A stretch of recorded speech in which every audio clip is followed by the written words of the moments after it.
I'd like to welcome the next guest to the Iowa Girls Wrestling Podcast. Absolutely one of the best coaches I've ever been around. Huge advocate for girls wrestling. Coaches with me at Ridgeview and every other place we coach.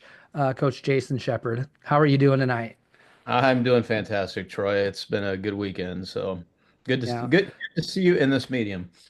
Yes.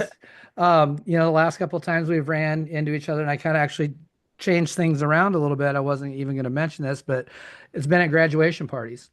And I Yep. think of some of the just the amazing young women we've had the opportunity to coach the last few years. It's been pretty cool. Yeah, Um, we actually, yeah, in fact, we just so everyone knows, we just saw each other at a graduation party like an hour or two ago, and yeah, it's fun. It's fun to get to reminisce with those young ladies about their choice to start wrestling and how it's affected their lives and everything, and it's always cool to be a part of it. Although I did run into Izzy Deeds at the very last graduation party I was at, and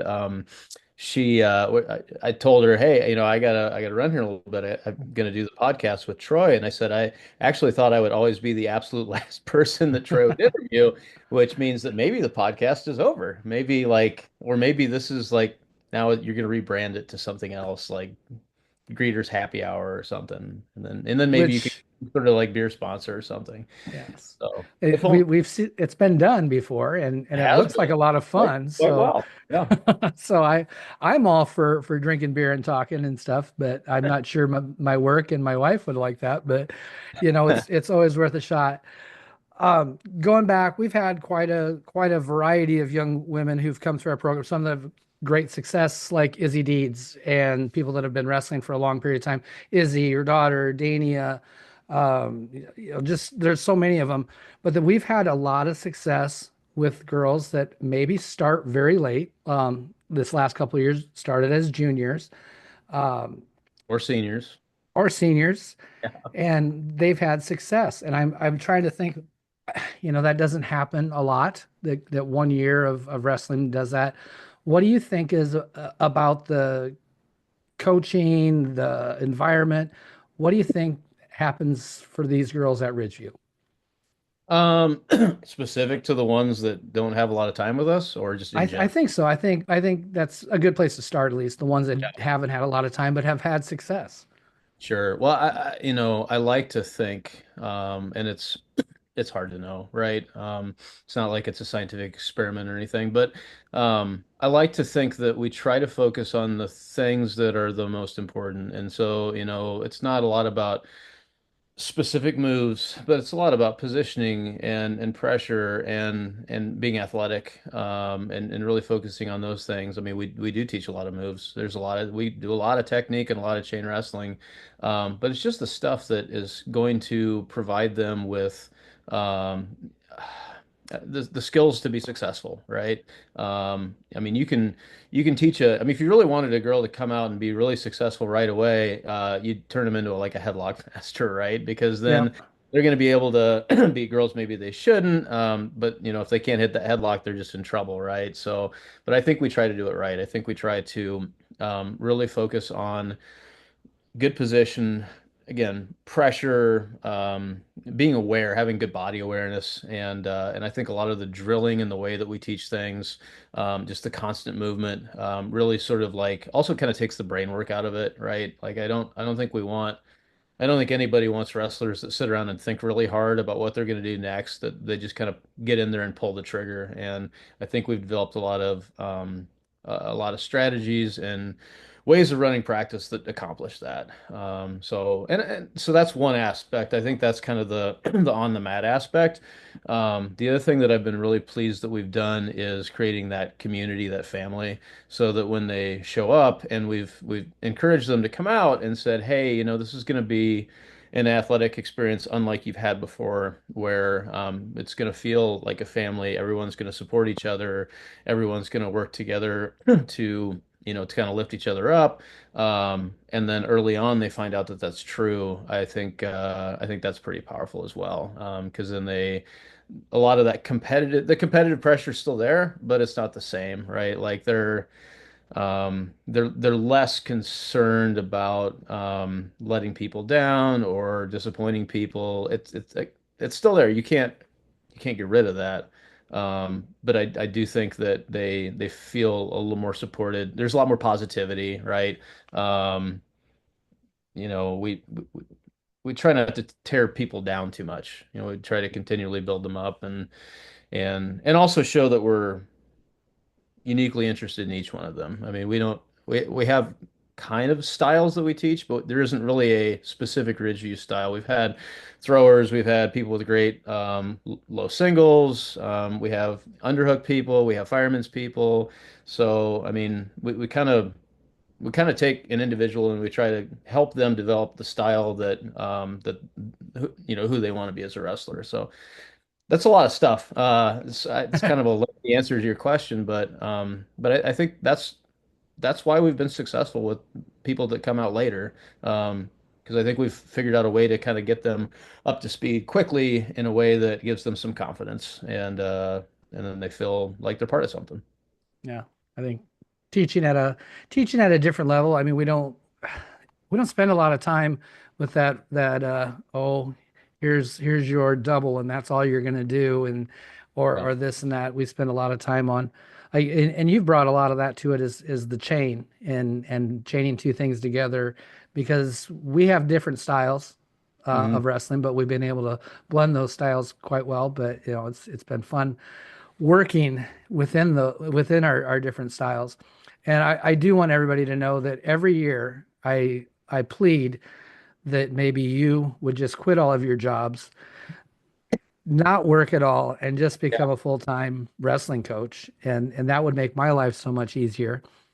But you know, I mean I understand, but then instead of doing this along with your job, you then help coach at BV, you help coach the boys and you help coach the girls.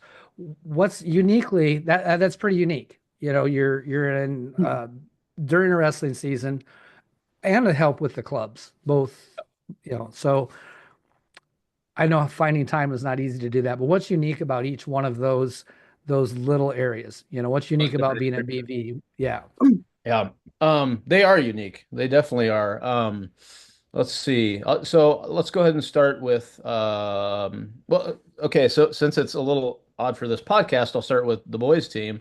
You know, I continued to work with the Ridgeview boys team this year for several reasons. One, they had a number of seniors that were kids that I had coached in youth, and I knew those kids well, and I really wanted to see them through. And early on in their season, or actually just before their season, they were in the process of hiring assistants, and they hadn't hired me yet. And so I ran their open mats in the summer because I wanted to make sure that they were as set up for success as they could be in their senior year. So, and also I enjoy boys wrestling. I mean, it's a little different. There's certain ways that you can coach boys that are different than how you coach female athletes, and that's fun, you know. And so it's also nice too because you can try out different techniques, strategies, chain wrestling. You know, there were a lot of times I would go to the boys, try something, and then I'd bring it to the girls' room, say, I tried this, it worked. I want to see if it works for the girls. So sometimes it was fun to just kind of have like kind of like a technique experiment lab in that way. So that was good. And then obviously, you know, I've been coaching Ridgeview girls with you since you came to Ridgeview. And that's wonderful. I mean, I really like what we've built. I really care a lot about a lot of those, a lot of our female athletes. I mean, they're just sponges.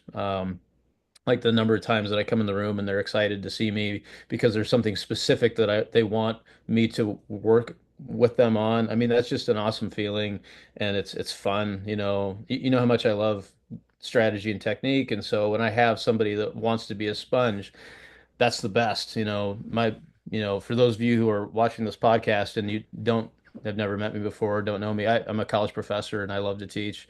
And so a lot of what I like the most about wrestling is teaching. And the Ridgeview Girls Room is a great place to teach. And the wrestlers are great students. So I mean that's awesome. They're great. And then doing BV women this year was really cool because it's actually that's the age category that I like the most. You know, I chose to be a college professor, and so I really like college students. And so having the opportunity to coach college athletes was really cool. You take a lot of the sponges that we have in the Ridgeview girls' room, and the high school girls, or excuse me, the college women are even more so that way. It was also kind of, and also there's a lot of like sort of more high level technique that I really like to show athletes, and a lot of times at the high school level, it's hard to find people that can absorb all that. Um, but at the college level, they're kind of that's where their brain is. So they're capable, maybe a little more capable of doing that because they're further along. So that was a lot of fun. And it was also kind of fun to revisit freestyle because it had been a long time since I had personally wrestled freestyle.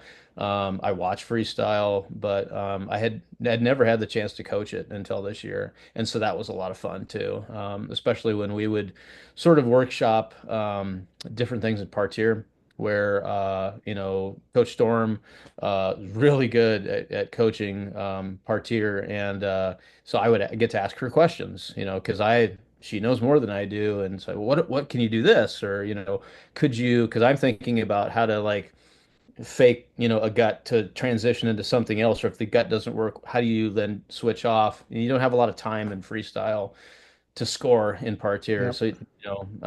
So that was fun to talk through those sorts of things. And then you alluded to the club. So BVWC, we've run, at different times throughout the years. The most recent iteration of it was right after the high school season and college season ended to Twin Rivers. So it's kind of like a preparation, weekly preparation for Twin Rivers.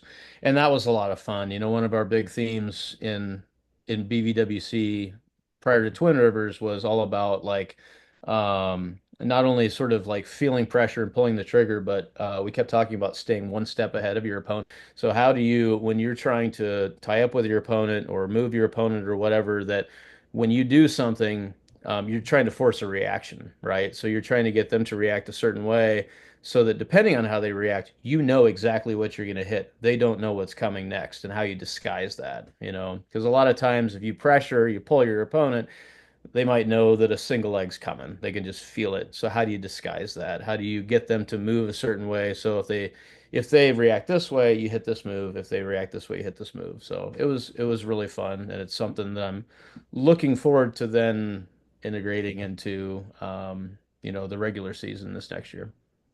Yeah, with the BV club, big hire this year. Yeah. And do you see that club maybe expanding out to being a little different than less of just a supplemental club and more of a all uh, full-time club? That's entirely possible. Having so you're alluding to the hire of Abby McIntyre as Yes. assistant wrestling coach at BV. That's a huge hire. I mean, you can't understate that, or you can't overstate it. I don't know, whichever one of those. You can't do Yeah. that. Um, but yeah, she's an incredible.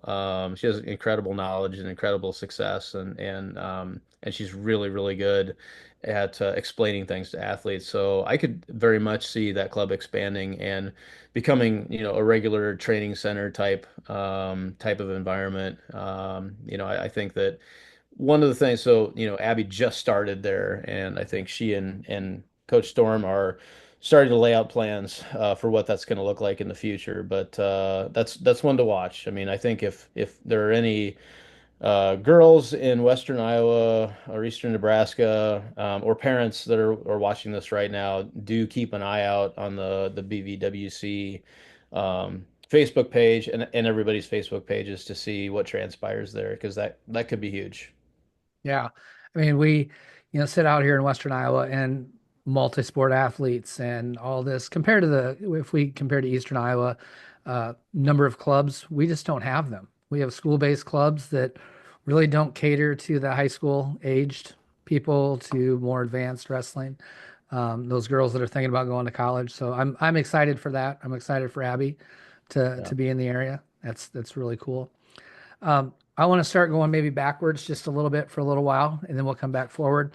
Yep. I don't know how long it's been exactly, but in one day I got a message from both you and your wife one day asking if somehow Tatum could join my club of one. Of course, she didn't know it was a club of one at the time, but I thought we maybe go feel back like you had to pictures of two girls on your Facebook page. it might There have might been have been two. two. It might have been two. But I want to kind of go back to those early days of kind of the fun of we had building. Maybe Northwest, not saying all of Northwest Iowa, but our little section of Northwest Iowa, Yeah. through preparing for maybe Mata Dreams and things like that. Yeah, you bet. Sure. Yeah, that's well, what Troy said is true. We were actively looking for opportunities for our daughter, for Tatum, uh, to get to wrestle with other girls. I can't remember if at that point she had if we had driven her down to Powerhouse in Council Bluffs, because at the time, then Jessica Philippus, now Jessica Jukanovic, was coaching that club, and it was a really neat opportunity. I mean, maybe it sounds weird now, but back then there were no girls' clubs. It just didn't Yeah. exist, and so it was very much new. So when we found out that there was a girls' wrestling club in Rockwell City, right? Um, that we were surprised and excited, and so yeah, we reached out to you, and I think you admitted yes, we're a club of one. And then so I kind of logged that, and I think I somehow I knew that you were also helping coach junior high with South Central Calhoun, and so I kind of cataloged that because I was also one of my coaching gigs at that time. We've already identified that for some reason I can't ever just coach just one team. Um, because I think I was doing the Wild Raptors Youth Club and then also helping with middle school because my oldest son was in middle school at that time. So I was helping with Ridgeview Middle School. And so I kind of cataloged that there's a good chance I was going to get to see you at the Aurelia Middle School meet at the end of the season. And so I remembered what you look like. I'm like, I'm gonna go over and meet this guy, and we did. And our lives have been different ever since. But so yeah, I mean, gosh, um, we, we, I think the first time that you actually met Tatum was probably at the Woodbine camp. Yes, yes. Woodbine Camp with Brittany Shoemate was having that fun. Not no, she had to do so many community service hours for her graduation, and Yep, so she did a clinic at Woodbine, which yep, Matt Mentick was the coach there who wrestled with me at Dana College. yep. Yep. So And so I brought down Tatum and Jolyn Tiefenthaler, and we did the camp. And I don't know if we had live wrestling or if the way that they practice technique just looked like live wrestling. But I just remember you and Matt looking over like, who are these girls? And do they hate each other? Are they trying to kill each other? Which is honestly how it generally looked whenever those two wrestled, even if it was just learning moves. But yeah, that was definitely the start. Those two events were kind of the start of it all, and then we had a lot of we just tried to create a lot of opportunities for girls in Western Iowa and more specifically Northwest Iowa. But we seemed to pull a lot of folks from all over the place, from Central Iowa yeah. and Council Bluffs and Logan and whatnot. And then a lot of that culminated in, like you said, forming teams, specific teams for Western Iowa. We had the Iowa girls wrestling, Iowa West, sorry, Iowa West girls wrestling team that competed at Midwest Meta Dreams. And between you, me, and Jess, we had a high school team and a youth team. Crazy to go back now and look at how many state champs, Oh, I future know. state champs we had. How many We had college wrestlers are in that group? Is in college Abby All-Americans? McIntyre was one of Yeah. them. One of the older girls, Tegan Carrot, one of the younger ones at the time, now a state champ, high school state champ. So I mean, we had an impressive group who at the time was just learning and kind of some of them were more experienced, but at that first Midwest Mad Dreams, and I think it was an Independence Yeah. at the big gym. We just got destroyed. I mean, it was, Yeah. That but wasn't pretty. everyone stayed out, and the rest is history. So I still have those singlets are legendary. The Iowa West girl singlets because they had the flames on them, Yeah. and I think I think my daughter wore that to weigh in all through high school. I mean, it's a treasured singlet. And I seem to remember all three of us coaches had bowling shirts with flames Yeah, too. That yeah, were they were pretty. nice. I still have my bowling shirt upstairs somewhere. I do too. I keep searching for venues where it would be somewhat normal for me to wear that, and Oh, there aren't many. Wall Lake has a 4-lane bowling alley. We could go to Wall Lake's bowling alley sometime. Deal, deal. I'm free this summer, so you let me know when you want to go. Um, but yeah, so gosh, what else? And then early on, we're very involved in Twin Rivers. I remember I think I was one of the coaches at one of the first Twin Rivers, and Yeah. that was an experience. That could be another podcast, honestly. I think you might have coached a year prior to me doing Twin Rivers. I think you're right. Yeah, that was back when we had, I think, one high school team and three youth teams or something like that. Um, but yeah, and that team was incredible too. That we had a whole bunch of state champs and future college wrestlers. So, but yeah, I mean, and that was, and it was cool too, to be a part of that because at the same time, we were both trying to cultivate girls wrestling in the where we were coaching. So, you were Yeah. South Calhoun. I was at Ridgeview and also running the Wild Raptors Wrestling Club. And we at the time, my wrestling club, I think a quarter of the athletes were female, which was pretty unusual at that time. I think we were one of the first like local clubs that I knew of that actually had girls cut wrestling singlets available to the members of the club. So, I You mean, had, you that had a was girls really pretty division at cool. your tournament. You offered girls divisions.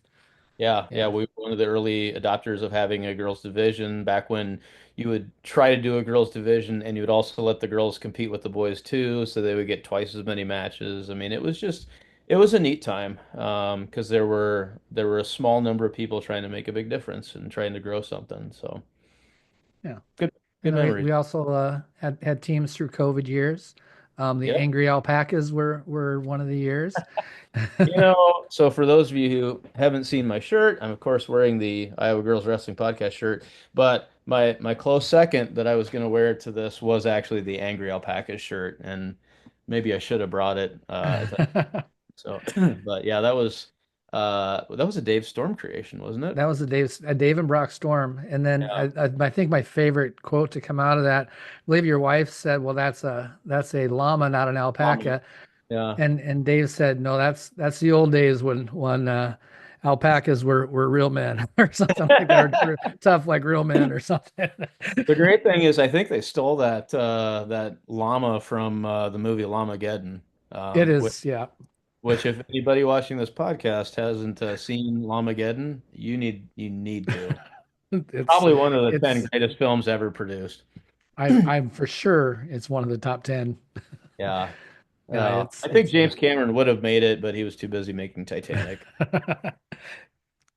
silly him. He gave up on the attack of the alpaca. Well, that yeah, killer alpacas, was Missed that it? opportunity. Yep. Yes.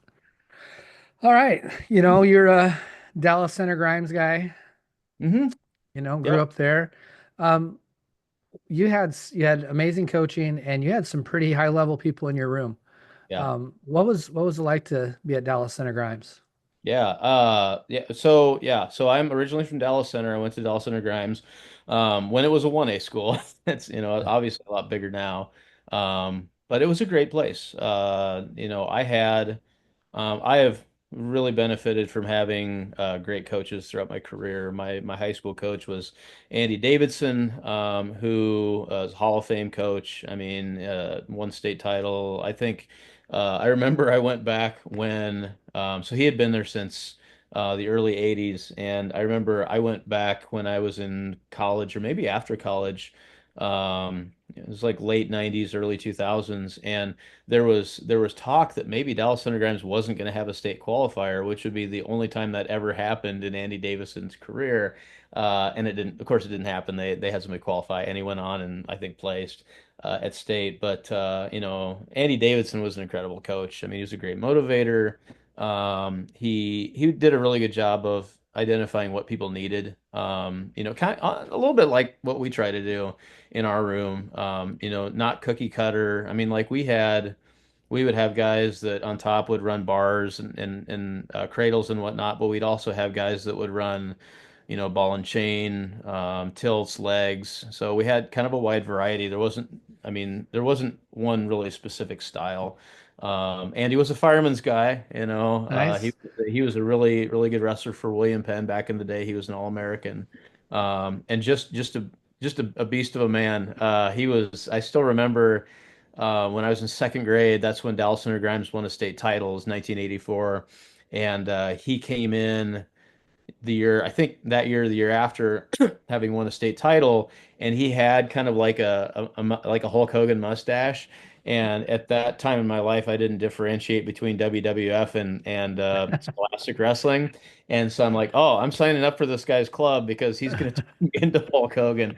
Um, but yeah, I mean, he just had a big personality, and so like we had good teams.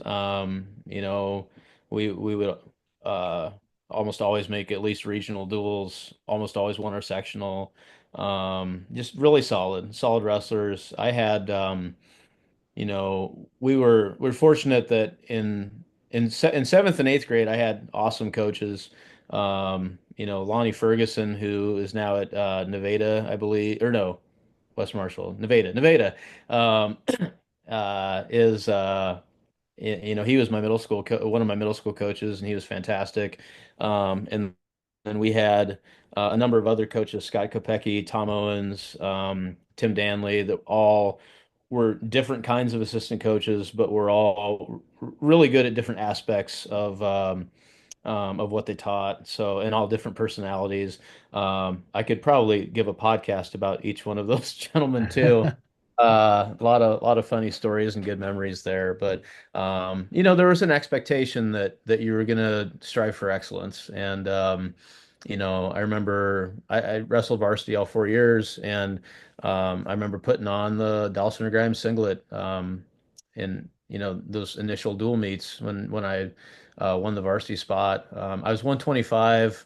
I probably should have been like a 119 pounder, but our 119 pounder was a multi-time returning state qualifier who then placed fourth that year. And so at that point, I wasn't going to beat him. So I wrestled, up at 25, which was probably too big for me as a freshman. And I think everybody that year in my weight class was a senior. And so I took my lumps. But I had a really good career and was by the time I was done with my second trip to state, my senior year, I was ready for more. And so I kind of looked ahead to college, where I had another fantastic coach. We'll leave that for later in the podcast, but Dallas Center Grimes was great to me, and not only in wrestling, but just in terms of school. I mean, I had excellent teachers, I had an excellent principal, excellent coaches, just a lot of really great support. Remember all those people fondly, and everything that they poured into me. So. Yeah, it's kind of hard to imagine Dallas Center Grimes being a 1A school now when you drive through the area. It's Here's the just kicker. So the kicker was we would flip-flop between 1A and 2A. My junior year we were 1A, my senior year we were 2A. We would flip-flop with another school. As far as which one would go yeah, above below the line. Would you like to guess which school that is? man, I'm not is it Waukee? It's Hawkeyes, which is now Yeah, two schools. Yeah, so it was a different time. There was a lot more cornfields around Des Moines back then. yeah, it's amazing the resources when you get into those areas now compared to, and we talk about this and the reason there are classes, sometimes people don't realize that, especially like you even said you didn't understand Western Iowa until you lived in Western Iowa. Yeah, I have told you The that before. Yeah, yeah, the resource differences and yeah, stuff. I was at Southeast Polk a couple weekends ago for USA State, and you pull up and they have a stadium larger than the BV College Stadium, yeah, and it's like, man, yeah. there's a different feel to the city compared to these little schools out in, half hour apart from each other and Yeah. yeah. So Yeah, yeah, it's so much different. I mean, you yeah, there's so much wealth and riches and opportunity in cities. That you look at that and you're like, well, out here in the middle of nowhere, we get to spend all of our money on busing students. It's just, and it's not that simple, but there is some truth to that. But by the same token, living out here in the country and rural America is awesome too. I mean, Yeah, my kids are very different kids as a result of having the experience that they've had in the Ridgeview School District and living in Northwest Iowa than they would have been if they'd grown up in like Omaha or in Des Moines. yeah, And people that have met my kids know exactly what I'm talking about. yeah. Well, they got the opportunity to do everything possible. Yeah, That's not a possibility at a Dallas Center Grimes now. right. You're probably specializing in 1 to 2 sports, probably one and maybe playing a different sport throughout the year. But Yeah. or you're either in sports or you're in choir and some of the other activities that Tatum and Ian and Noah were able to do. So Yeah. Yeah, my kids' experience were more similarly mirrored mine and my wife's. We both grew up in what were then rural schools. My wife went to Battle Creek, Nebraska. That's where she's from. And anybody who's from Nebraska knows Battle Creek. I mean, they're just yeah, absolute dynamite and have been for years. And but Dallas Center Grimes was very much a small rural school back in those days, and so I did all. I was three-sport athlete, was in every conceivable student organization or activity. I mean, it it it's really neat from a development perspective when you have the opportunity to try so many different things. yeah. And your college coach, also Hall of Famer coach, I believe, Coach Yes. Al Baxter. Mm. The Before we start on Al, I believe your dad told me one time, and when we were sitting around talking, that Coach Baxter told him, "I'm not so sure that Jason should maybe not wrestle. He's the smartest kid I ever had, and I don't want his brain to get messed up." I can see Al saying that. By the way, not many people can say Al Baxter without saying the legendary Al Baxter. I did mess that up. I'm sorry. That's all right. That's all right. I don't know if he ever went to the courthouse and had that officially changed, but that's usually what you hear, and he earns it. I mean, he's incredible. Yeah, Al has that unique ability to remember everyone he's ever met in his entire life in great detail. I mean, he's so personable and there are probably people in this world that don't like Al, but I've never met them, and it's until I do, it's hard to believe that they exist. Al's a fantastic motivator. That's really one of the things that I think everybody appreciates about Al is he just has this incredible energy and incredible vision. He knows what he wants. And he knows how to get people excited about being a part of that. When Coach Storm first started, Paige Storm started at BV, I said, have you ever met Al?" She said, "No." I said, you need to meet Al Baxter. You need to talk to him because in a lot of ways there are elements of Paige Storm that remind me a lot of Al Baxter in terms of how she operates and and the type of competitor. I mean, Al is the ultimate competitor. He would prefer to never lose ever to anyone under any circumstances, and is just super passionate about that. And Paige is very much the same way, and also very personable, kind of like Al was and whatnot. So. Over time, I helped facilitate a phone conversation between Paige and Al, and I called Paige. No, actually, I texted Paige shortly after the conversation happened. I said, "How did it go?" And she texted back in all caps, "I am ready to run through a brick wall." I said, "Well, that's normally how you feel after talking to Al Baxter." So, but yeah, I mean, we had when I was at BV. Well, actually, let me back up a little bit. So, when I was in high school, I was looking at colleges and um, sort of decided I wanted to major in computer science because that's something I was really interested in. And I figured I would probably wrestle. And I think after my senior year of high school wrestling, I decided, yeah, absolutely, I'm going to wrestle in college. And so I looked at a bunch of places, visited a whole bunch like Wartburg Central. And then I ended up checking. At one point, I even thought maybe I'd try to walk on at Iowa State. And Iowa State and BV ended up being my top two choices. But I remember when I took the my first college visit up to BV, it was during the summer, which Storm Lake is gorgeous during the summer. It is an absolutely beautiful city during the warm months, and as beautiful as it can be in winter in Western Iowa. It's kind of a pretty Christmas town too. But I remember we drove in. This is before the resort was there, Kings Point, and so when you drive into the east side of town, there's the expanse of the lake, and it's just gorgeous. And we drove into town, and I thought, oh wow, this is amazing. Like I want to live here, whether I go to college here or not. But I met with Joe Traylor, who was a professor of computer science, which ended up being one of my favorite mentors. And then I, of course, met with Al, and I was just mesmerized. I mean, he inspires confidence.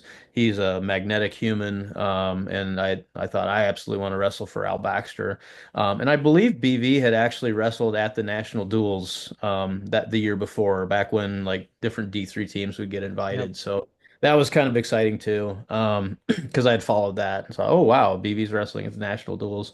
Um, but the room that Al assembled was really pretty incredible. I mean, we had a massive team. It was like 40 or 50 guys in a very small wrestling room back then. I mean, it was kind of normal by the standards of the day. I mean, back then it was pretty normal to have padded pillars in the middle of the room Oh yeah. because there, right? Like everyone Yeah. had that. But we had a ton of guys and man, we just a lot of great guys, a lot of guys that I learned a lot from. We would share technique all the time, and try to help each other get better.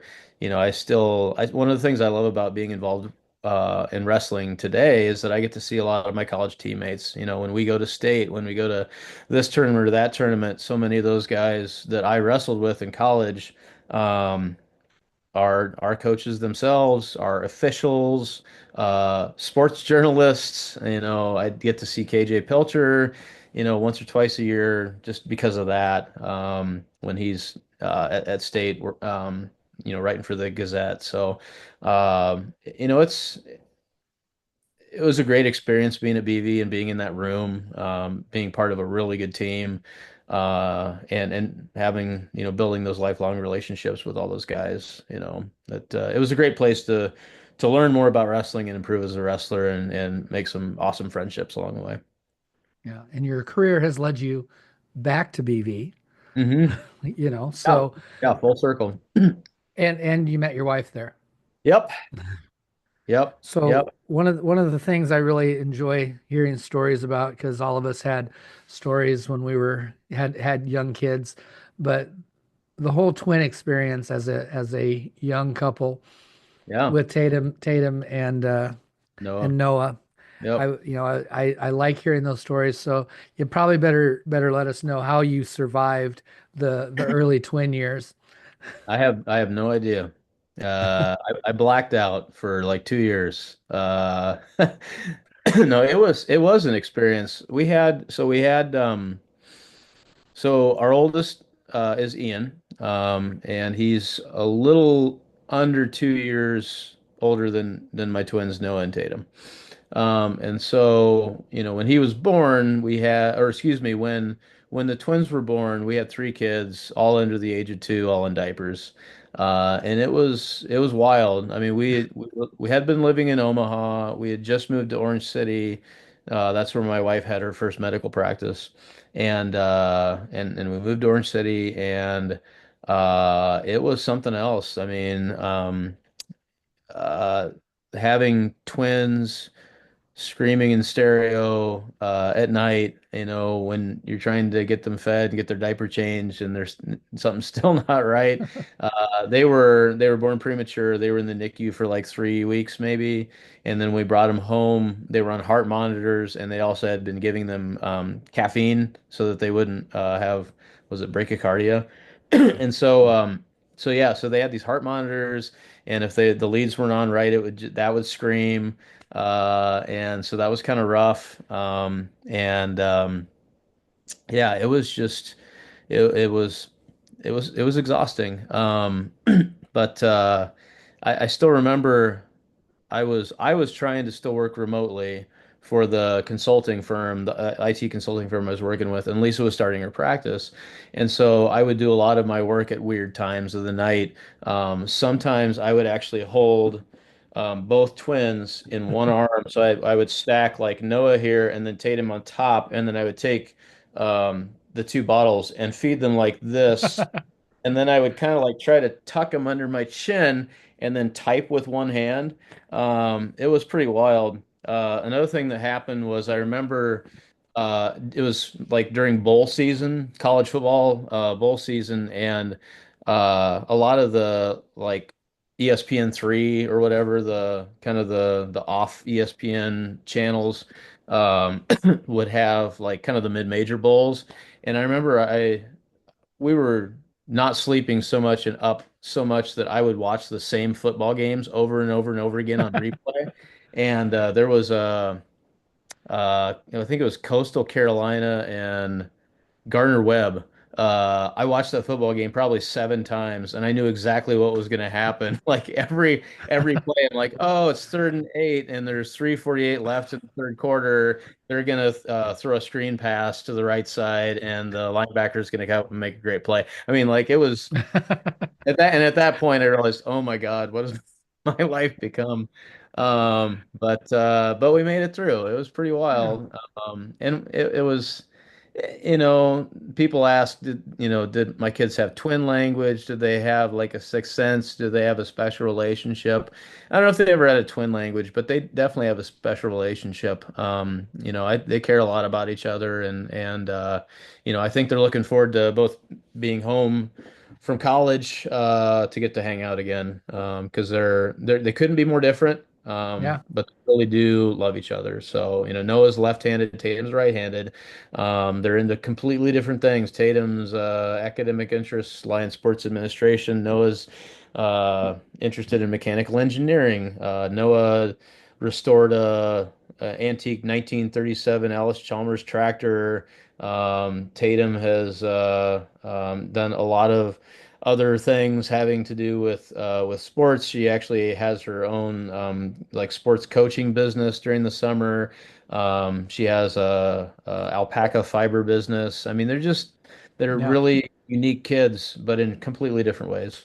So. Yeah. I keep waiting for you to just tell Noah he can't be in school and he's got to come home and run the Eden Valley alpacas and keep the farm upkeep. Well, that's an option, but I always remember something my father said to me, and I thought it was brilliant. Actually, I thought it was pretty clever at the time, and now I really see the brilliance of it. He always told me that he wanted me to go out and do really well in the world so that I could come back and support him when he got older. And I thought that's really smart. So I actually told my kids the same thing. Although I don't know that we need that. I think I couched it as you guys need to take us on some extravagant trip every year after you get out of college, and fingers crossed. So, Yeah. I should have met you earlier because I'm probably going to end up taking care of my kids through my old age.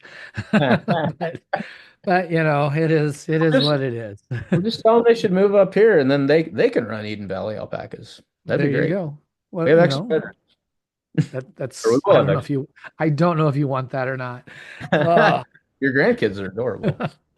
you know, we don't get to see each other as often, not during wrestling season, but we definitely keep up probably nightly, 2 to 3 videos a night, Yep. get passed back and forth mostly throughout the year. Um, and then, of course, we enjoy never getting too crazy out of hand, but having a whiskey or two here and there, and Yep. and stuff. So, I need to let everybody know for sure that you're definitely the brains of the operation, and you're the person that you're probably the one that keeps me from getting fired or being released as much as my brother did last year. But because I temper things by, okay, I'm going to send this, and I like send it to Jason first, and you tell me no. I disagree with the brains of the operation statement, but I don't disagree that yeah, I have tempered your spirit at times. So that's Yes. a fair statement. But we have got to do a lot of cool things. We were around for unsanctioned, and how did Oh, the whole, I mean, I'm a lot of people, I've put that on the podcast or it's been released with the podcast. yeah, Tatum, Izzy have talked about it, but you're kind of the one that kind of got it going. I mean, yeah, in a roundabout way. yeah. So No, I how have. did unsanctioned happen? Well, no, it's yeah. I don't even know if it's roundabout is. It's not even roundabout. So, like, I have a lot of ideas. And especially when it comes to like my own academic program at BV. I mean, I'm fortunate. I'm fortunate that a lot of the things that I get to do in my life, I have great companions, cohorts, colleagues to do it with. Obviously, you with wrestling. But in my job, I have great colleagues in computer science, and we have crazy ideas, and a lot of times we do them, and they turn out fantastic. Um, so when I first met Clayton Van Horn, he was my student. I can say that legally because he's told people that. Um, and but he had done some work for the BV men's wrestling team, and it was pretty good. For where he was at school at the time, I think he was only a freshman or something like that. And uh, and so you and I, this was when you were still both the boys and girls coach at Ridgeview, had talked about maybe doing like a hype video kind of thing just to raise awareness of the teams, right? And so we then commissioned him to do a girls hype video followed by a boys hype video. And at that point, he was starting to kind of like come into his own creatively, and the work that he produced was really good. Like I've gone back and watched it. It's like, wow, he was doing really well for being like I think a sophomore or junior in college at that point. And so, um, I kind of kept him on the hook and always thought, it'd be cool if he could do something bigger than this. And we had talked a little bit about, maybe making a bigger project for a class or possibly even his capstone. And I think then he really kind of like latched onto the idea of this could be my capstone project. I could come over and do like a documentary about girls wrestling, its growth and it's pushed to become sanctioned and to be legitimized in that way. So I tried to encourage him as much as I could. I just said, hey, I'm pretty sure that Troy will be on board to give you full access and be able to come over and video and interview, and we'll support you in any way we can. And that absolutely happened. He became like a part of the team. He was there a lot. It became super normal to have Clayton there with a camera in your face. I don't think anybody really had a problem with it. Like it just became so normal that it was almost like it was like a letdown when he wasn't there. Yeah. Um, and we stayed after practice, for big chunks of time afterwards to talk to him and reflect. And I think it was really nice. The whole experience was really nice for us and for our team because it did give our athletes the opportunity to reflect. It gave us the opportunity to reflect and share. Um, it was a cool way to then, showcase girls wrestling to others. I mean, there've been a lot of girls that are wrestling right now that saw that, and if, they or their parents have come up to me and said, my daughter started wrestling because of, you and Troy and Tatum and Izzy and Jolynn and Shania, just what they had to say resonated with people. And it's a great story. It really is. And my goodness, like you can tell everybody that all the girls that got interviewed because they're really good at being interviewed now. I mean, it was almost kind of like we always joke that Ridgeview should have just like given them speech class credit for that Oh yeah. experience because when you have a camera in your face all the time, you get used to it. So, and they did. They all kind of Yeah. became. No, it's crazy this to think. Well, and I know Clayton commented, the first few practices, people would kind of you know, dodge Uh, the camera. And after a while, it was like the camera wasn't there. But you're right. I mean, I think just the girls got the opportunity to talk in front of a camera that much. You don't worry about it anymore. I would have, give him credit probably partially for this podcast, because I have zero problem talking in front of a camera and making a fool of myself, so it's all right. Yeah. It's because we've just done it. It was kind of like being in the wrestling office, Yeah. and that would make me Steve Carell, I guess. It, it had that feel at times, didn't it? Yeah, Well, and I can't say enough about Clayton. I mean, he was the consummate professional. I mean, he wasn't just some goofy college kid that was trying to make a documentary. I mean, he really approached it with incredible tenacity. I mean, he would work on his normal stuff, and then he would allocate time uh to index the video and annotate it and take notes and cut it and he would like share what he was doing, like, hey, I think I'm going to do this with this particular snippet, or I've got this but I think I'm going to use it here, but then this happened. It just he was so incredibly professional and skilled. And I don't know if you've watched what he's done recently in his yeah, actual post-graduation job, but he's really good yeah, he is. at telling stories and capturing things and having an eye for action and he's just a great storyteller.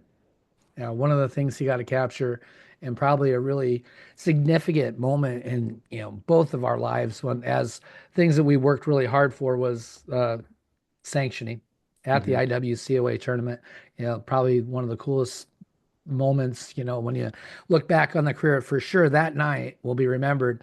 But when we look and compare where we were at with what we have now, Hmm. um, what's your thoughts on the girls' union and how they've done?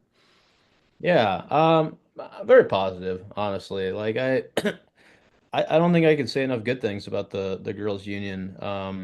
I in the early days of trying to be sanctioned, I don't know that I really appreciated the girls' union, and the fact that we have two athletic associations slash unions in the state of Iowa. Before that experience, I probably would have said that seems really wasteful. Like, why do we have two? But in the process of sanctioning, I really think I came to understand not just the process of sanctioning, but also through my daughter and her interactions with the girls' union. I've come to understand why that is important. I mean, they really care about having a unique experience for female athletes. More so than it's just a different vibe than what the boys association tries to do. The girls union wants to have something that is uniquely for female athletes so that they feel like they're special. I think of the early days where we had talked about that legitimizing girls wrestling might be that the boys state tournament, maybe two mats or four mats were for girls and the rest were for boys. And there might have been a time where I would have thought, yeah, that'd be good. But the girls union would have in thinking how the girls union thinks, they would have thought, no, that's ridiculous. Like, why would you do that? You're basically saying girls wrestling isn't as important because we're going to shove them to the edge of the mat. And so a lot of what the girls union has done has been to create a good tournament that is exciting, that is full of energy. I get that we're really bulging at the seams at the Extreme Arena, but you know what it reminds me of? It reminds me of the old days at Vets. Yeah. Because Vets was a little smaller, it was loud. The Extreme Arena gets loud when exciting things happen, and uh, and the Extreme Arena is not a big cavernous building where sound escapes. I mean, it's exciting. So I applaud the girls' union for everything they've done. It's really cool. I like the fact that there aren't 64 girl brackets anymore. That was brutal. That was absolutely Yeah. brutal. You know, I remember Tatum's freshman year at the IWCOA tournament. I think she was like 4-2 or 5-2 and didn't place. It's Yeah. just Yeah. wild. Um, but it was such a gauntlet, and they had to wrestle so many matches. So, I really appreciate what the tournament is now. Is there opportunity for improvement? Yes. Is the girls' union looking at ways to improve? Yes. Are they trying to do it incrementally? Yeah. And I think that's smart. Like if we would have tried to go to two classes and have a dual state tournament and all this different stuff all at once, it would have been really, really hard to manage. I think anybody who hasn't had to manage large changes at scale with a lot of people before doesn't understand just how important change management is. And I think they approach that pretty well. Again, this isn't like a wholesale endorsement. I'm not saying that they're doing everything exactly how I think they should. But for the most part, um, I really appreciate how they view their role in producing a quality athletic experience for female athletes. And I think I also alluded to the fact that it's not just through the girls wrestling experience, but also my daughter Tatum was on the Iowa Girls High School Athletic Union advisory committee, the student advisory board, and or student advisory committee was student athlete advisory committee. I'm gonna get it right eventually. Um, yeah, Student Athlete Advisory Committee. And that was an amazing experience for her because they got a lot of cool leadership training, a lot of cool experiences. They got to go and help with different state level events, different state championships, and kind of see how that all gets put together and be a part of that. Um, so, I mean, they have a mission and they live it out. And that's something I really appreciate about what they do. Yeah, no, I've enjoyed being part of this whole last few years of everything, and yet and sometimes it is frustrating because we want everything right now, and even yours will be the week after Erin's. She's actually will be on the this week, and Mhm. one of the things is we do hear you, Why did you but do we that? Why do I follow Aaron? Why did you make me follow Aaron? because it's just to keep building up. I keep every Oh, year, every week is just a I'm a total letdown. Oh my no, God. it's every week is just a little bit more, a little better up the ladder. And I actually Give sent a her message, and I don't know if this will happen.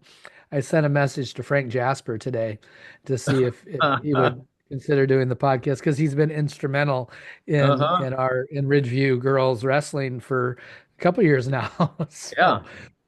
yeah, for those that don't know, Frank Jasper is the actor who played Shoot in the movie Vision Quest, and we've actually had him do a personalized video for our girls. So We I'm did. hoping that That maybe was he would do that. an epic event. Yes. Yeah, we've had a lot of success with the Ridgeview team, and a lot of fun. Um, what do you think the future brings for, and I'm going to talk for you, for wrestling. Where do you think your future is? You know, how much longer are you gonna be able to hold out and coach three teams, or what's your plan for the future? Well, I I will say this. I'm not coaching three teams next year. It's just that wasn't sustainable. And part of the reason I say that is having done it, um, you're like a part of a coach for each team, and I don't think that's fair. I don't think that's wise. Like it was really hard this last year. As cool as it was for me personally to get to to interact with each team, I missed a lot of competitions. I missed a lot of practices. A lot of times I would come in to a room and have no idea what had gone on in the last week. Didn't know what each athlete needed. I wasn't keeping up with video. So if I did miss a competition, in the early days when you and I were coaching both Ridgeview boys and girls wrestling, I mean, I was watching video all the time. You and I were talking every night after practice for hours, and which was exhausting. Uh, but uh, um, but Talking I with me for hours was exhausting. no. Adopting your sleep schedule was exhausting. Oh, That okay. wasn't work during the day.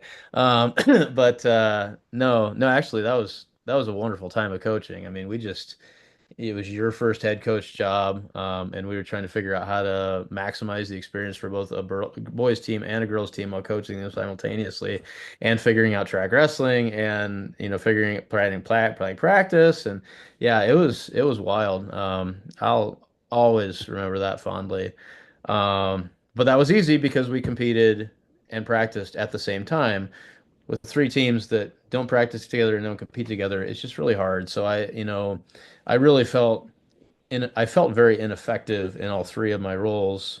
this year. Like I can point to different things and be like, well, I helped achieve this, or I helped this athlete get better at this, and I can do that. But I can't say with confidence that I was really effective overall with any one team. So I think the three team thing is done. I think two teams is more realistic. And I'm just going to be vague from that point forward because I really haven't committed to anything yet. But there's my goodness, there's some athletes I'm really excited to work with this next year. I'm definitely not done coaching, I'll tell you that much. But it's going to be like it's not three teams this year. Gotcha. Upcoming year. And then in your profession of computer science, Mhm. is AI going to take over the world? There's a lot of so how do you here's what I would say. AI is changing things for sure. There are people that are going to lose their jobs to AI. It's already happened. Um, But is it going to become is AI going to rule us? Is it going to be like the Matrix where, AI will surpass humanity and we're screwed? Here's one thing that I want to clarify. I mean, if you really want me to talk about AI, I can. We'll circle back to wrestling eventually, but I think AI is a great subject. I love the subject, actually, to tell you the yeah. truth. Well, I mean, one thing that people need to realize about AI is, it's a statistical model. It's like a giant multiple equation system that's being trained. It's being trained on stuff that was made by people, right? So part of the reason that AI has become big is we have big, big, big, big data centers that can store all of this stuff, and then we have the computing power to crunch it all. So it's basically being trained to AI is like fancy autocomplete, really. I mean, it's what it Hmm. what it boils down to. So it's trying to probabilistically decide how it should respond to questions you ask it. It's basing that on up until recently, human data, right? So like everything that humanity has ever produced and happens to be available on the web, it's being used to train these models, right? So that's why you can coerce a generative AI program into being racist because people are racist, right? Or if you try to get it to act like it's sentient and has a soul, it can do that because it's read science fiction texts where that happens. Um, so I'm getting to a point here, and that is, so what else is on the internet now since we've had generative AI besides human created content? Computer Well, created content. AI, yeah, Yeah, AI bot created junk, content. right? Bot junk, right? So, which is a lot of it's garbage. What happens if you put garbage input into a system? You probably get garbage out. Yeah, Yeah. So, I mean, there's a popular belief right now that as AI improves, eventually it's going to level off because there's no way to differentiate between there's no reliable way to differentiate between human created content and computer created content because the computer created content is a prediction of what human created content would look like. I So, gotcha. it's entirely possible it's not going to rule everything in the foreseeable future, but it is disruptive. I've already seen that in our own college graduates, in their pursuit of jobs. It's harder now because a lot of jobs have been outsourced to AI. Yeah, So, and the use of AI in classes. So so as a professor, are you again off of wrestling? Are you using AI, teaching them how to use AI instead of I mean, a lot of students I know that just throw their few ideas and here, give me my 5-page paper. yeah. But to use it properly, I'm guessing in computer science, you are teaching them to use it in a proper manner. That's a really good question, Troy. So in computer science, the reality is if I taught computer science now the way that computer science had been taught the 10, 20, 30 years prior, they could do it all with generative AI. Every assignment I could give them, they would be able to do it. That generative AI is going to come up with a really good solution. And so I don't teach that way. What I do is I teach a lot of conceptual things and like how do we deal with bigger issues like scale? Like it's not just can you build this this web program, but can you build Facebook? Can you build Amazon? And can you do it in this way so that it scales properly and you can add these features to it easily? Because AI will produce a very specific solution, but it may not be easy to change. So they really have to understand conceptually what's going on and really know what they're doing. Otherwise, they get trapped in what I've been calling the AI cave.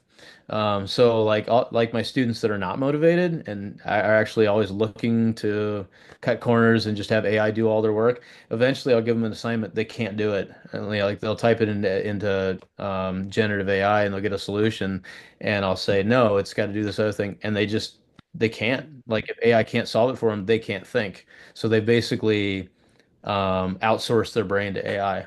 And that's a horrible thing when it happens. I warn my students all the time when they're freshmen, don't do this, don't do it, because then you're in trouble and there's no path back. You're trapped in the cave. And it doesn't happen very often, but like this year we have like 60 majors or something right now. The program's actually really big. When I started at BV, we had 28 and now we have 60. So it's a Wow. really popular program. And we have really good students. We're not going to talk about that right now. This is a wrestling podcast. But anyway, to close the loop here, I would say that of the 60 students, I have like three that were trapped in the AI cave this spring. So that's a pretty good percentage, and I hope that they can change how they approach their education. But yeah. Yeah, AI is an interesting topic. I hope people continue to be really interested and concerned about it, because it's important for people to understand what it is and how it can be used, and but how it absolutely should not, like we shouldn't have people should always be in the loop on everything. So there you go. Good. Very good. So I don't have to worry about being in the Matrix then, at least not yet. We might be. I don't know. There's no Or real maybe good. we're already in the Matrix, I We guess. might. We don't. Might all be brains in a jar somewhere. That's right. So obviously you've listened and watched my podcast a few times, and the when I get through kind of my main subjects, I like to let people get to know you just a little bit better. And Hmm. so I've revamped a few of my questions, and I started with Aaron, but I had to revamp them a little bit for you also just to fit the situations. Yeah. So you live out on the farm, but not just a normal farm. You have alpacas. You Yeah. have That's some not a you have normal farm. you have crazy chickens. We do. You have some very unique chickens. You have horses and an extremely anxious dog named Kona. Yes. Um, Yeah. It's crazy. if you could have any pet in the world, if you could have one or maybe add one more animal to the farm, what are you going to bring into the farm? I have to add something. I don't think adding anything to this farm is a good idea. Downsizing sounds better. Well, so I'll say it would be nice for Kona to have a friend that's less anxious that would make her less anxious, but I don't know that that would work. We've talked about getting another dog to that effect, but I don't think there's hope. Um, so I don't know. I don't know that I'd add anything. I really like the alpacas are cool. They're just really, really super interesting animals. We have a couple that are friendly, that are just kind of fun to hang out with. But they're odd. They're odd and interesting. Um, I don't know if you want me to get into alpaca lore here, but Well, they are, is it communal defecators? Is that what they are? yeah. So Is that, that's did I use the proper term? you knocked it out of the park, my friend. Um, No, yeah, they are. They will pick one sort of place that is their latrine, and that's where they go. They're not like a lot of other four-legged animals where they'll defecate in the same place that they eat. They're tidy. They're very tidy animals. And the males and the females are different in that the males will do it all at once and the females will take turns. And so they'll all kind of like watch out for each other. Another cool thing that they'll do is at dusk, they'll go out and they do this thing called cushing, where they get down, they like sit on their legs. They look like big furry caterpillars when they do it, but they'll arrange themselves like a clock, like the face of a clock, so that they're Hmm. all taking a different sector watch for the evening. So that's kind of neat too. People often ask, do they spit? Yes, but usually not at humans. They usually will spit at each other. That's one kind of quirky, funny thing about alpacas that they do that's kind of dumb is if they fight over food, they'll spit at each other, but their spit is a mix of stomach acid and grass, and it smells horrible. But they'll spit at each other, and then the acid will give them sour mouth, and their mouth will just hang down like that, and they can eat. So, if you were a really cruel person and you wanted to play a joke on your alpacas, you could put like one pan of grain in the middle of them, and then they would get mad and spit at each other, and then none of them could actually eat because they'd all be have this in their mouth. Uh, so we've inadvertently had that happen before. But they're cool. They're really cool. You shear them once a year. Their fiber is like massive. I mean, they have these incredible heavy coats. The fiber's cool. It's really, really soft. But they're neat animals. Yeah. Another fun thing, we were just talking about this today. So we have the boys and girls separated for reasons that should be fairly obvious. But the with the females, there's always one female that becomes the alpha that's in charge of all the other alpacas. And so, like, if there's ever a predator nearby, she'll make like a whelping noise that alerts all of them, and they just kind of like all flip around. But they also, so alpacas, male alpacas get what are called fighting teeth.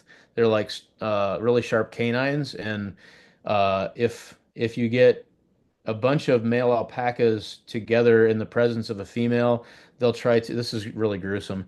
They'll try to castrate each other with those Oh, fighting wow. teeth. So you have to. So when we shear them, we break off the fighting teeth. We have this tool that like very carefully breaks them down to a smaller because their teeth grow forever, kind of like beavers, but not really. So you have to actually like snip their teeth or whatever. But there's one female that gets fighting teeth, and that's the alpha. So like we lost our alpha female this year. She was old and died. And so another female became the alpha, and she now has fighting teeth. It's the craziest That's thing. crazy. They have all these really weird, interesting adaptations. They like drink almost no water, eat almost no food, like because they're originally from the Andes Mountains. So like they consume like a fifth as much as a similarly sized sheep. Um, so that you don't have to like feed them and water them a lot. It's just they're really cool. You know this. You're an I alpaca know. whisperer. That is correct. I am the alpaca whisperer. I've only been spit on once. That's pretty good. So, yes. Um, Next question. Best Mhm. wrestling shoe. I know it's going to come out of your mouth. That's easy. The There's only one right answer. It's the original Adidas Combat Speeds, preferably in black with red accents. Very nice. And of course your shoe game has been upped just being around me. Outside of wrestling shoes, what's your favorite shoe? Ooh, As far as I would say probably in the athletic world of shoes. that's a toughie. I mean, I'm not gonna go athletic shoe per se. I will say that my daughter for I think it was my birthday or Father's Day last year, got me a pair of Nike Dunks, and they are really comfortable. In fact, I am wearing them right now. I also got a pair of those. Are you familiar with the No Bull brand? Yes, yes. Yeah. Those are really nice. I have two No Bulls, and they're really comfortable. Yeah, I would go with either of those to be perfectly honest. I have a lot of cool shoes. We obviously both have a lot of. We're both shoe people. Yeah, Um, and it's kind of funny. My boss at work is a shoe guy too. Although we look like amateurs compared to him. really. He could He's probably wear a different pair of shoes every day of the year. wow. Yeah, yeah. Wow is the right. Yes. Yeah. Um, we'll continue on favorites and best. And Ian's quite a chef. I've been there a few times when he's been making some things. Oh But if yeah. you could go out anywhere, any restaurant, obviously you're done wrestling, so you don't have to worry about weight. What is going to be your meal? What's that meal that you really want to have? I tell you what, it's like the favorite food thing is hard for me because I really do like food. I love variety in food. Which is funny because growing up I didn't. I had really simpleton tastes, and then my wife changed me. I am proof that people can be changed by their spouse. But I really have developed a love of trying food. And so I don't have a go-to. It's very mood dependent. Actually, I'm really lucky because my kids were also raised that way. So they've tried a lot of food. So like, you know, if we were in a city, like if I said, let's go have Indian, they're gonna be all for it. If we did seafood, they'll be all for it. If we had sushi, if we went out for pizza or steak, they're all for it. So, um, I don't, that's, I hate to have a no answer to your question, but Just uh, food. it might, yeah, just different kind of, I like variety. But that's the other funny thing. I could probably eat the same thing every day if I had to, especially if I had like fitness goals. So like, what was it? Gosh, almost 9 years ago now, 9 years ago, I had a sabbatical, which is where, professors get to take a semester off of teaching and do something. So mine involved like a lot of just novel course creation and some research. I ended up presenting at an international conference in Sweden, which was awesome. But I also got in really good shape. And so part of the way I did that is I ate the same thing every day, just so I could perfectly manage my macros and everything. And I did. I got in amazing shape. And that is so in the rearview mirror now. But I did. I just ate the same thing, and it worked. So. I don't need variety. I like variety, but I don't necessitate it. Okay, let's circle back around. If I had to pick two foods right now, it would be sushi and pizza.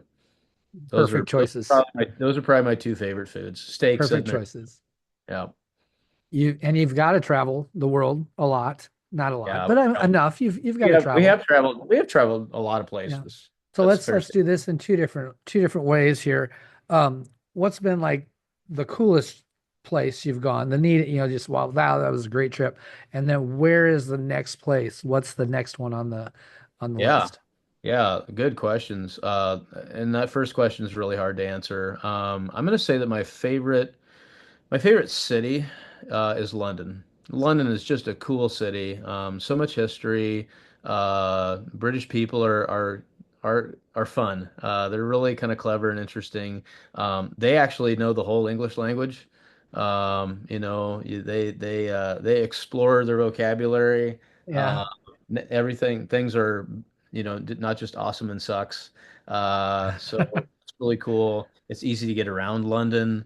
Like man, with the London Underground, the tube, you can just zip around that city like nothing. It's so big, but it's so navigable. Love London. Um, probably, but one of the coolest places I've ever been is probably we've been to Rome a couple of times actually, and I've been in the Sistine Chapel, and that's a very moving place to be in. And the artwork is incredible. Um, those are probably the two that come to mind right now. I'm probably forgetting something. There's probably like a place I'm like, oh, duh, that's the most moving and incredible place I've ever been, but it's just not it's not snapping to the forefront of my brain right now. maybe it's Um, because it's just Storm Lake as you come in and see the lake right there every day that I you're I already there. actually I actually do love Storm Lake. I think it's a great town and it's beautiful and the people are super friendly. I love that we settled near Storm Lake. Because I do look forward to driving to work every day because it is so pretty.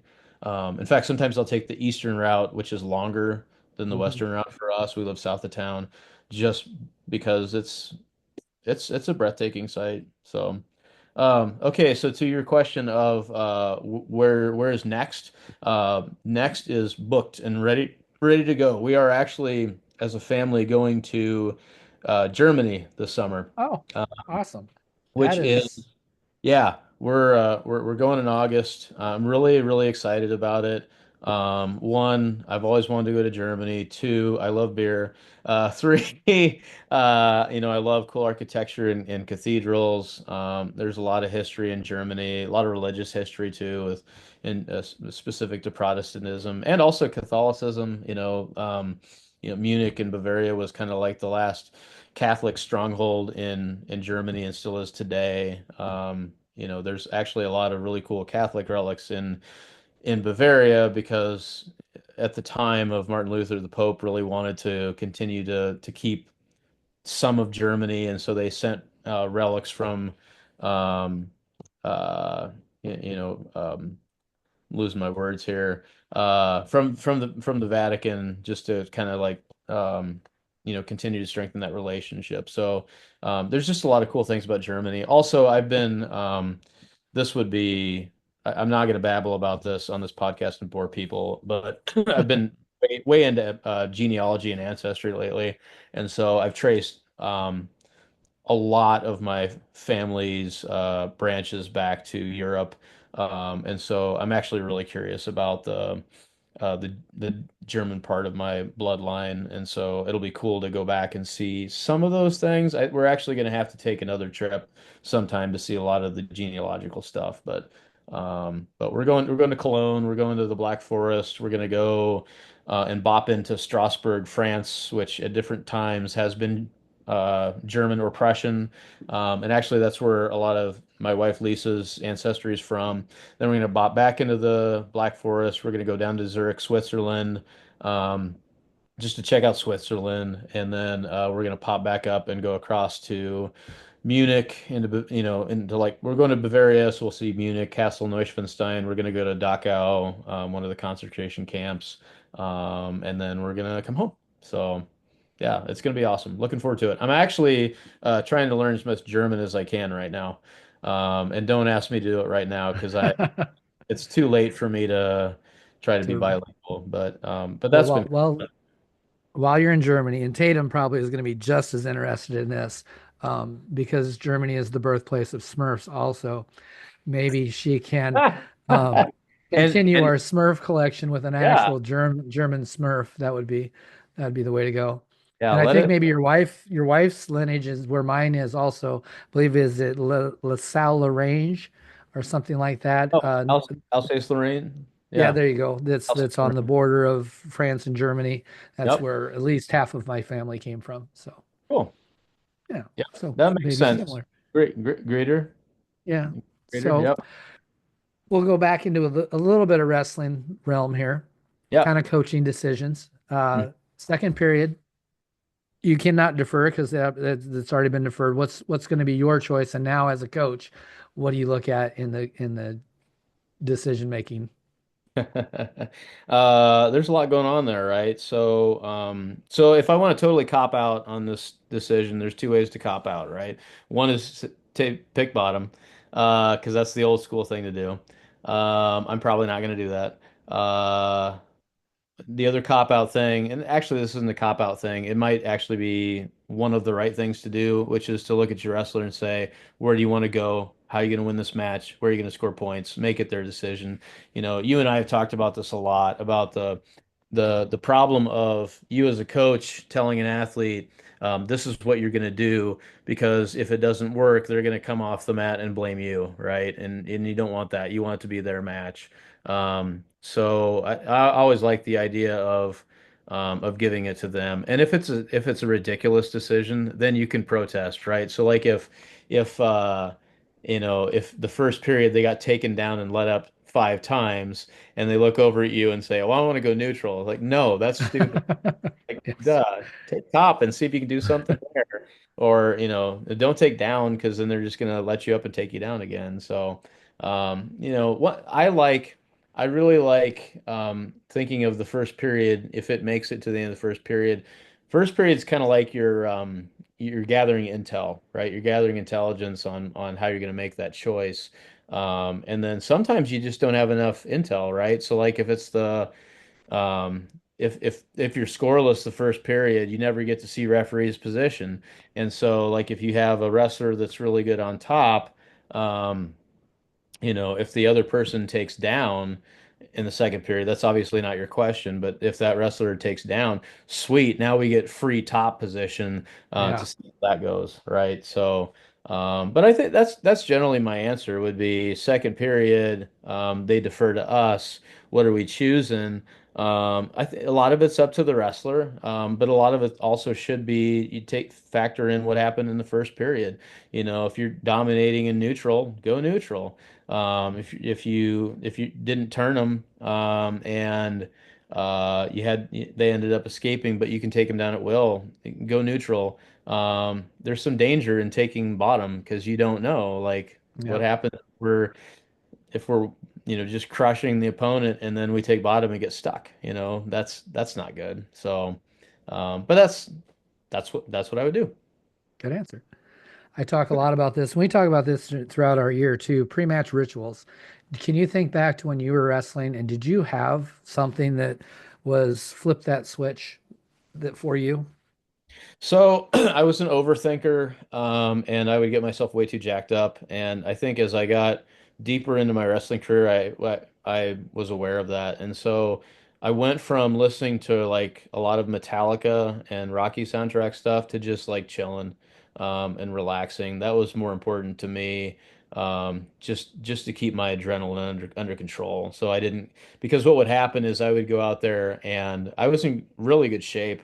But I would burn my anxious energy in the first 3 seconds and be tired. Hmm. Even though I could go through an entire like 2.5 hour practice and never be tired. So for me personally, it wasn't so much about flipping the switch, but making sure I didn't flip the switch over and over and over again to wear myself down. So that's kind of how it worked with me.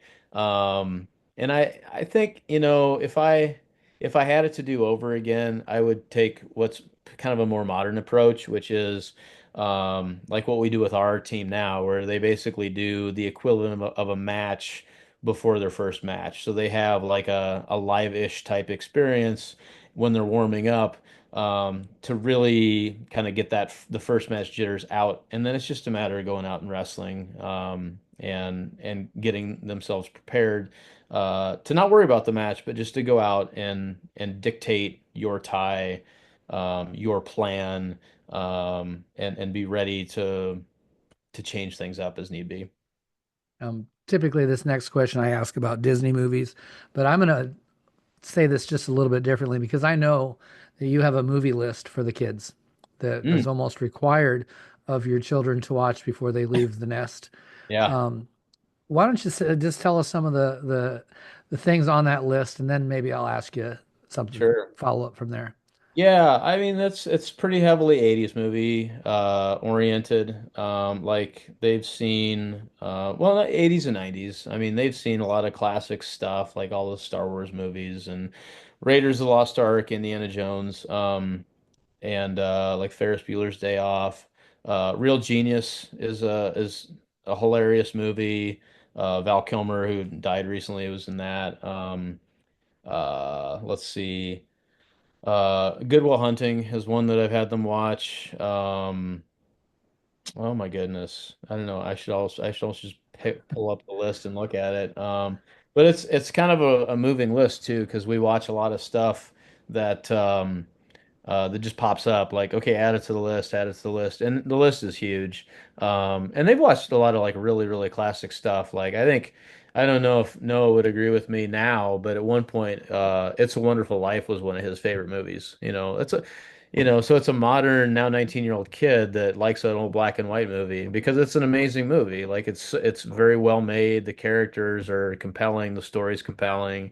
It's a lot about humanity and life and what would have happened had we not been a part of it, and the ripple effect that we have on people around us, and Yeah.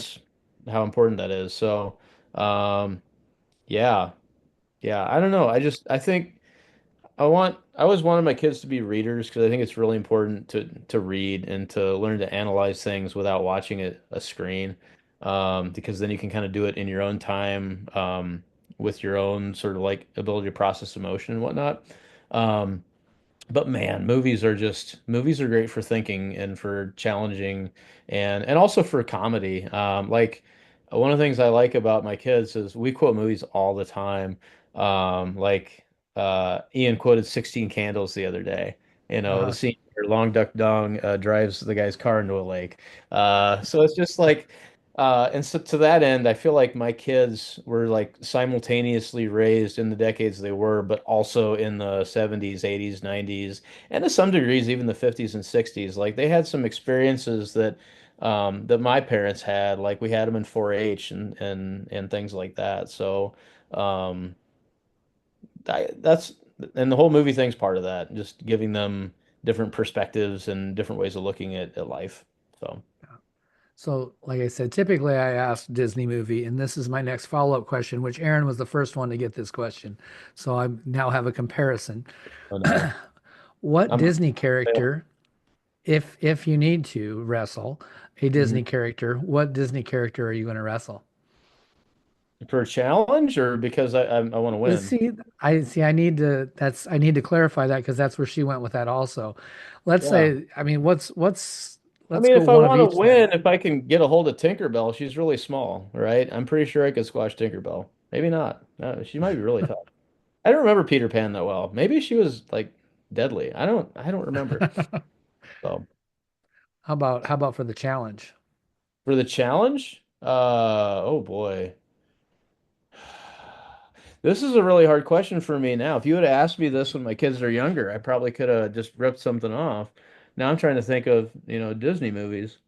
Um, oh boy. This could be a really awkward long pause here, Troy. I don't know. Help me out. Like, give me some examples. Maybe this will stir something. Well, I mean, would like a Mufasa Scar battle be in there? You know, there's a Disney Oh, character, wait. or you So am know, I? Wait, hold Gaston on. is a really big dude. You know, Okay, am I wrestling them or am I arranging a match no, between? you are wrestling them. You're Oh, wrestling them, but I mean, you know, either well, Scar or Mufasa okay. would be a tough battle. It would Gaston was a definitely. big dude. I would definitely want to wrestle a human. Like the idea of wrestling a lion sounds like a really bad idea. You're probably So right. I would at least shrink it down to that. So I wouldn't wrestle Beast. I wouldn't wrestle Mufasa or Scar. Um, oh my goodness. Wow, this is just not where my brain is at all right now. Troy. I'm really sorry. This is disappointing. It's and Uh, that's okay. boy, I'm not gonna wrestle Bambi. Let's see. Well, Disney could be anything now, right? It could Because be, they own yeah. Star Wars, they It could own go. They Marvel. own a lot. Pixar. Man, man, they do own Pixar. I'm not gonna wrestle Wally. Uh, man, goodness. Yeah, I'm at a loss. All right, that's okay. All right, that's really That disappointing. that is all right. Um, we'll go back into the wrestling world a little bit here. Someone in wrestling that inspired either has inspired you or you are inspired by. Hmm, This could be like senior level person. This could be anybody, really, honestly. gosh. Inspires a weird word for me. I mean, I don't know how to explain that, but like there are people that I am really interested in how they wrestle and how they look outwardly at life and how they affect other people. Um I mean, I'm definitely a big Amit Elor fan, Hmm. because of what she's done on the mat, and also, I mean, she's a really good role model. She honestly seems like a good person.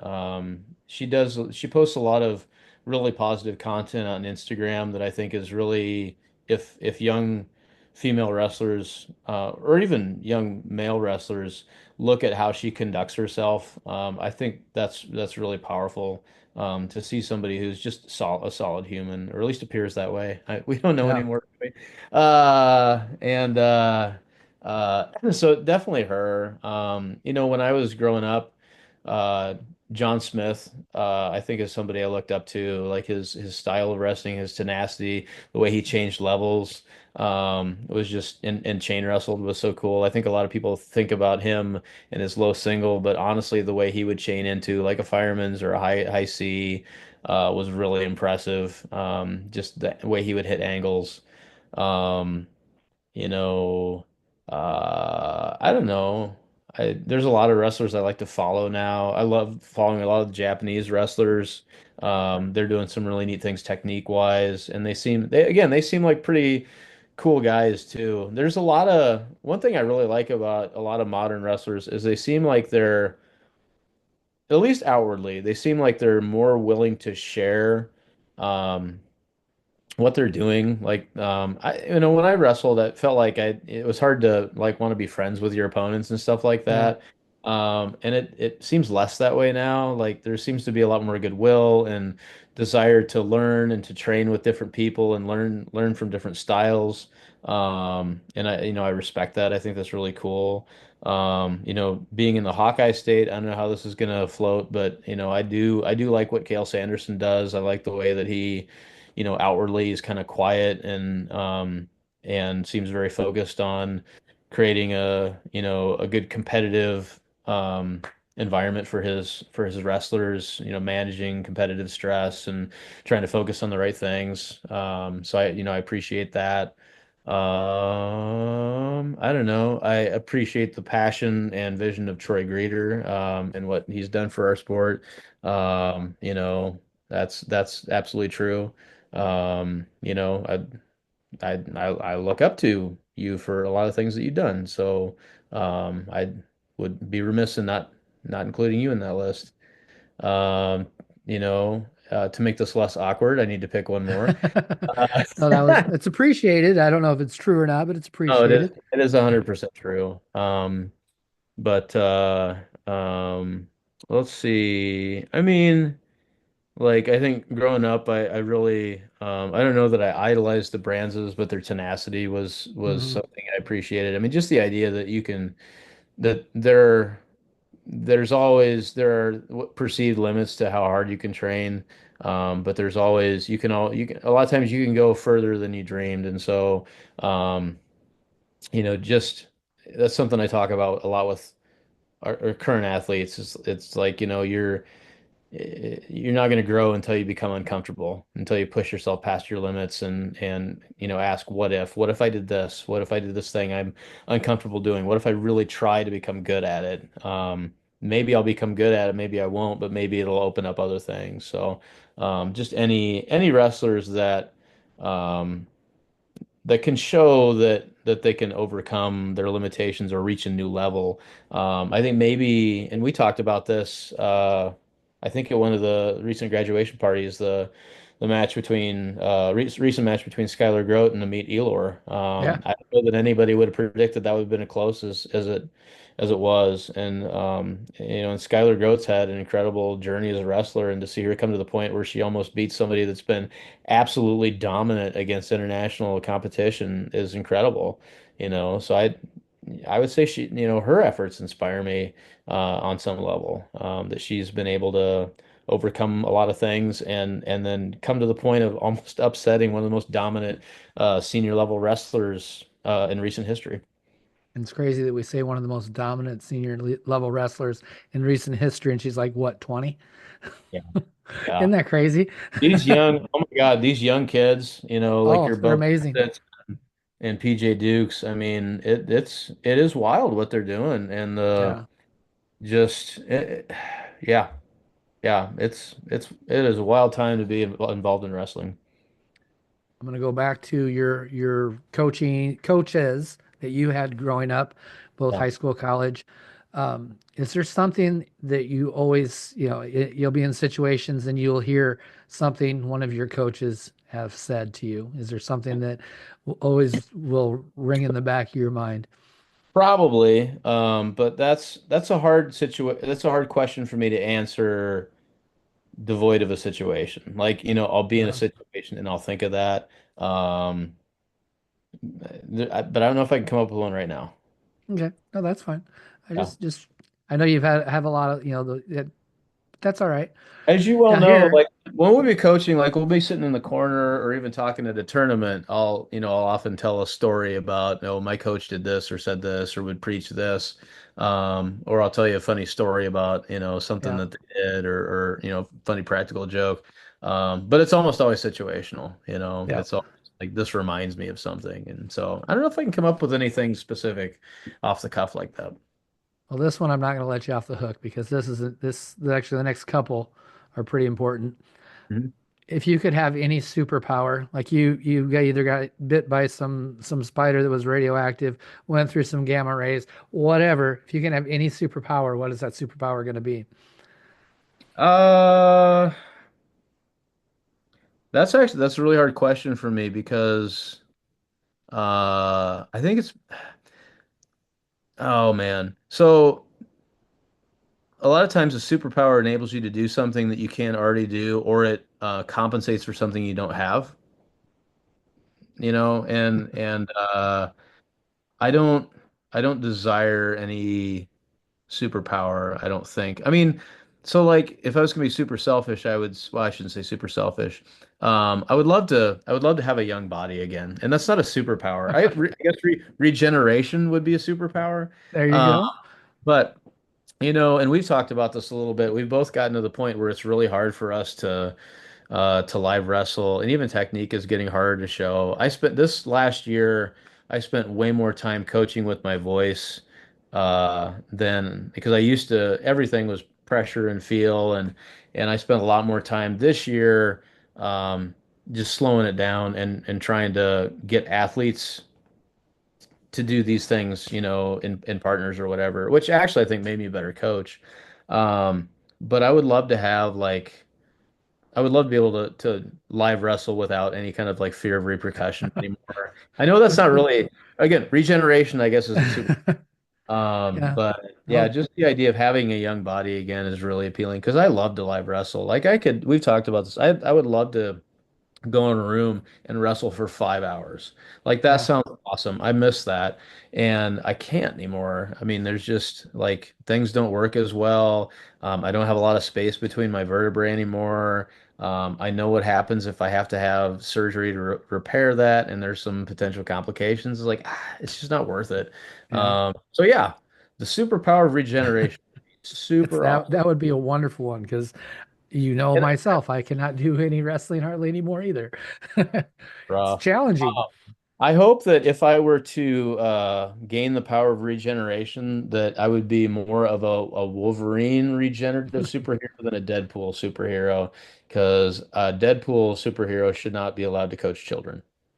That's there you go. Good point. Very good point. Um, before we these two questions will kind of work together. And we don't have enough information on this yet, but what do you think about some of the uh, experiments I think that other states are doing? We'll say New York, and then I've seen some things where North Carolina is actually thinking about sanctioning in modified folk style, and then New Yeah. York sanctioned in freestyle. What do you think Mhm. about some of the challenge? I mean, I are you what do you think about those opportunities or thoughts? Yeah. Yeah.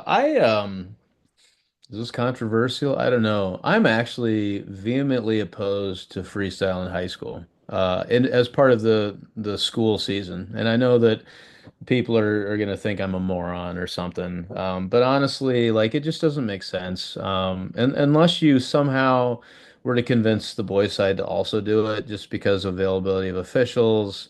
I mean, it's really important. It's really important to give everybody the opportunity to have a good experience. And part of that relies on um, allowing officials to officiate effectively, right? They want to do a good job. We want them to do a good job. And I think if you try to do girls with freestyle, boys with folk style, it's just that's too hard. There's not enough officials to do that. There's not enough officials that are freestyle trained. I love freestyle. I think it's awesome. But let's do it in the seasons where it works. So I'm not a big fan of freestyle during the school year in high school. During the regular freestyle season, absolutely. Yeah. I'm all for it. But and also, wrestling is wrestling. Like honestly, I would love to see girls have the opportunity to do freestyle, folk style, and Greco throughout Yeah. the year.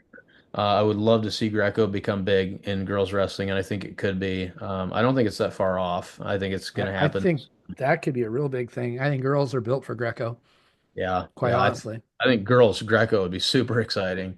Yeah. Maybe more exciting than freestyle even. But yeah.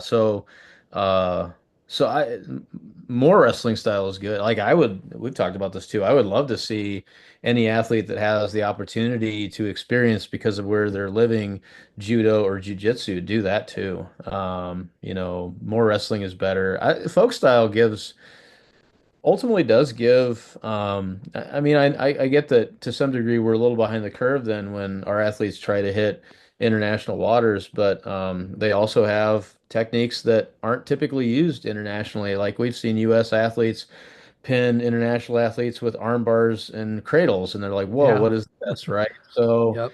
um, that's good. And it also translates well to other martial arts. If you wanted to pursue an MMA career, folk style wrestling is a perfect transition for that. We've seen that, many instances of that. But back to your question about, high school and what should be done. You mentioned modified folk. I'm a really big fan of modified folk because it simplifies a lot of the out of bounds and stalling stuff, right? So if you have to, instead of deciding, well, they went out of bounds, and it seemed like there was either no attempt to circle in or someone was trying to prevent someone from circling in. So I got to call stalling on somebody, but I'm not going to because I don't know who it is, but I'm supposed to. It's kind of a mess. Like it's better now at the high school level because they've adopted what were previously the college rules. Yeah. So at least determining whether or not you're in bounds is doable now. Whereas before It you had to was have a nuts. committee of 7 people and two of them had to have advanced degrees. Um, but so at least we've simplified that. But I think really you could even simplify it further. A step out as a point. Um, that's not as hard to call, and it encourages action. So if that's the simpler route to what you do in out of bounds, let's do that. And it's exciting. I mean, there's some really good strategy there. You have to like. Did you see the Spencer Lee? Is it Ray Higuchi? Mm, Um, I think yes. yeah, that match. Like I wasn't a huge fan of that match, but it was really sort of interesting to see how Spencer Lee's opponent was able to cut him off and really like control the mat more. That was interesting to me. I don't know if it was interesting to other people, but it was still good wrestling. It was really interesting to see how a wrestler like Spencer Lee, who's usually very dominant in that aspect, was kind of on his heels a lot of the match. That was interesting to watch. It's definitely worth a watch back for anybody to see how he was able to do that, how he was able to move Spencer and create that pressure. So yeah, I would be all in favor of both boys and girls wrestling adopting modified folk, and that just becomes new folk style wrestling. I would be Yeah. all for that. I think that would be a good transition to freestyle. I think it'd be easier to officiate. I don't know. I would probably want to talk to my official friends first to see what and I think I have talked to them a little bit about that, and some of them are would find that appealing, and some wouldn't. But yeah, honestly, if we were going to make a change, if we were going to go that direction, I'd go modified folk first and adopt the step out point, but only the step out point. I know that we've been in some other tournaments where we do like neutral restarts. I wouldn't do that. I really like referees position wrestling. I don't like the idea that you can just like be like, oh, now you get up. I mean, that seems to work in Yeah. freestyle, but I think I would take some convincing to adopt that also in folk style on a more To give permanent. up to give up that choice to be on top. Yeah. Yeah. Yep. So you've kind of probably answered my next question, and it's always my last question before the final thoughts. You got a new job. You're the head of the NFHS Rules Committee for Wrestling. Oh boy. What rule would you change or make? It might be the introduction of a step out point. Let me think if there's any. Are there other ones I've complained about or? Well, it depends on the referee. Well, that's an application of the rule as opposed to the rule itself. We'll go a step out point. Yeah. I think that is probably overwhelmingly what people have said because it's become my last question and stuff, and I think most people have said step out. I really Yeah. like that. Yeah, I think that would be again, good for action, good for keeping action in the center of the mat. Also then that with a step out point, the who is actually pushing versus not becomes a little more obvious too. I don't know if that would make stalling easier to call too, but I think it would just be easier to call in general. Um, and it would be comical, right? Yeah. And by what I mean by that is you and I think I think maybe we had the same experience at understanding what a step out as opposed to a push out was the first time. Do you remember Yes. when Abby McIntyre as a high Yeah. schooler, Midwest Mad of Dreams, and she picked up a girl in a double leg and just like walked off the mat with her and then gave up a step out point because she's the one that Yeah. stepped and we both Yeah. flipped. That can't be right. And no, that's how you call it. That's So yeah. yeah. Yes. Continued action would have been a better maybe Yeah. call, but Yeah. and maybe that was the proper application would have been a continued action. I don't know, maybe, but Oh, I'm not an boy. official. Oh, but then that muddies the rules even more because then do you forego the modified folks step out point and say, well, but in the case of a continued action, and that becomes You're right. I ambiguous. And just made it harder, didn't I? yep, you made it more like freestyle. You're So, right. You're right. So I have gone through my entire list. I may have missed a point or two in there, but I think I've covered everything I wanted to. I always give an opportunity for final thoughts. Any final thoughts on this evening? thanks for the opportunity. I've been hoping at some point you'd have me on this podcast. Not because I think I have a lot to say, but I thought it'd be fun. And it seems normal. We've had a pretty cool journey together these years, and I'm excited because I don't really see an obvious end in sight, and I don't really want it to end. So I love the opportunity to coach. I've enjoyed coaching with you, and I hope as long as as long as we're both competent coaches, we get to continue doing what we love, and I hope we continue to be good at it. So there you go. All right, very good. I'm actually going to hit the stop button because, we talked about not hitting the stop button, but I'm going to. Are you So really going to hit the stop button? I'm going Is to. this? You'll hear it. Are you going to hit the stop button and then ask me what I think of the political situation in the United States? I may do that. Please don't.